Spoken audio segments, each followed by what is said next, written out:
Ce jeudi 30 novembre a lieu donc la CMP, Commission mixte paritaire, qui est une représentation à la proportionnelle du Sénat et de l'Assemblée nationale, et qui, de fait, à partir du moment où au Sénat la majorité est républicaine, à partir du moment où il y a un socle commun à l'Assemblée qui n'est certes pas majoritaire, mais qui représente un certain nombre quand même de députés avec les républicains et les macronistes, cette CMP probablement est à majorité favorable au gouvernement. Donc ça, c'est le cadre de départ. Alors comment ça se passe?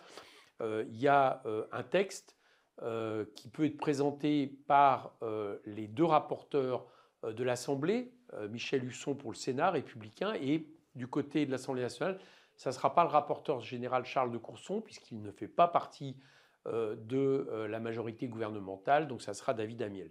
Ces deux personnes ont travaillé ensemble et on va savoir s'ils nous proposent une CMP conclusive. Autrement dit, est-ce qu'ils ont fait un document commun sur lequel ils sont tombés d'accord pour le présenter à la CMP? A priori, d'après les informations que j'ai, ça sera le cas. Donc on va partir d'un document commun de façon à ce que la CMP soit conclusive. Si la CMP est conclusive, ça veut dire que tout le budget est soumis au vote lundi à l'Assemblée nationale à partir de 16 h, avec deux possibilités. Une majorité pour ce budget, le budget passe. Une opposition ou une probable opposition à ce budget. Et dans ces cas-là, il est fort probable que le gouvernement utilise le 49.3 avec, vous le savez maintenant, une possibilité de motion de censure 2 jours après. Bien. Cette CMP où on en est globalement avec le texte qui est sorti du Sénat. C'est un très mauvais texte qui renforce le caractère austéritaire du texte de Michel Barnier.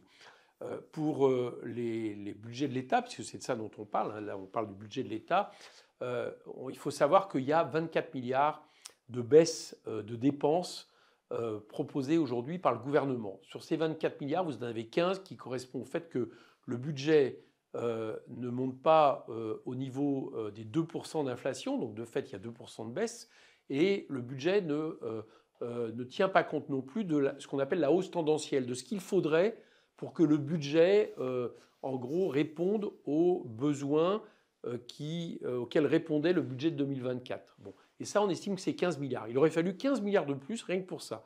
Donc ces 15 milliards n'existent pas, il y a donc déjà 15 milliards en moins. Et en plus, il y a 9 milliards de baisse, j'allais dire, pure du budget, de tout ce qui est opérationnel de l'État. Et sur ces 9 milliards, rendez-vous compte, 7 milliards sont dus à François Bayrou.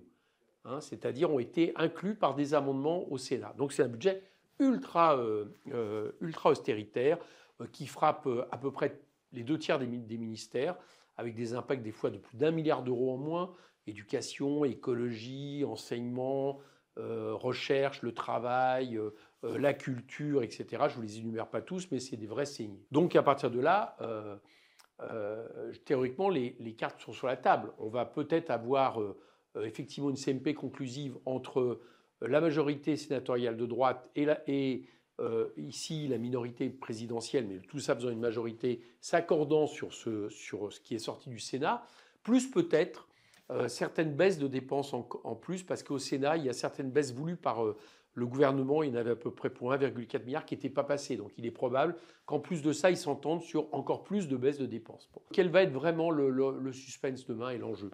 Le suspense, c'est, on le sait, un gouvernement qui essaye d'avoir un accord avec le groupe socialiste pour que le groupe socialiste ne vote pas la censure. Bien. Et dans cet accord, il y a quelques mesures, vraiment pour moi 3 fois rien, à peu près 400, ça équivaut à 430 millions d'euros. Il y a le fait qu'on ne revienne pas sur les jours de carence, le fait qu'on préserve 4000 postes d'enseignants qui devaient être supprimés, plus une somme de 100 millions d'euros à peu près pour les maires bâtisseurs. C'est tout. 430 millions d'un côté et 7 milliards de l'autre. Vous voyez bien que ça ne fait pas le poids. Bon.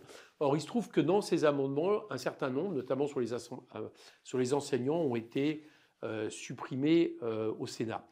Bon, alors, est-ce qu'ils vont être réintégrés dans cette CMP conclusive? Moi, je le pense parce que je vous donne juste, pour bien montrer le jeu de dupes, la question des enseignants. Il y a eu un amendement supprimé qui ne permet pas les 4000 postes d'enseignement supplémentaires, mais d'un autre côté, il y a eu un amendement supprimé, proposé par le gouvernement, qui baissait de 50 millions d'euros la ligne budgétaire du ministère de l'Éducation nationale. Et 50 millions d'euros, c'est le coût en 2025 des 4000 postes préservés. Donc moi, ça ne m'étonnerait pas qu'on ait 2 amendements. Un, si vous voulez, qui permettent qu'il y ait les 4000 postes, mais un autre qui supprime 50 millions d'euros, qui est l'équivalent. Vous voyez, ça ferait match nul. Bon, globalement, voilà un peu le genre de choses qu'on peut avoir. Est-ce que ça suffira au PS? Ça, écoutez, il faut être le PS pour le dire et pour dire s'ils accepteront, j'allais dire, quelques miettes qui cachent une forêt austéritaire. J'espère que non, parce que je pense qu'il n'y aura rien à attendre de bon de cette CMP. Voilà un peu les enjeux demain. Donc ça va durer toute la journée. Bien évidemment, nous, on va défendre, moi, je vais défendre des amendements de suppression de toutes les mesures austéritaires imposées au Sénat, mais il y a fort peu de chances que je sois majoritaire. Mais n'empêche, je vais jouer mon rôle de président. Et puis, vous en saurez plus demain soir.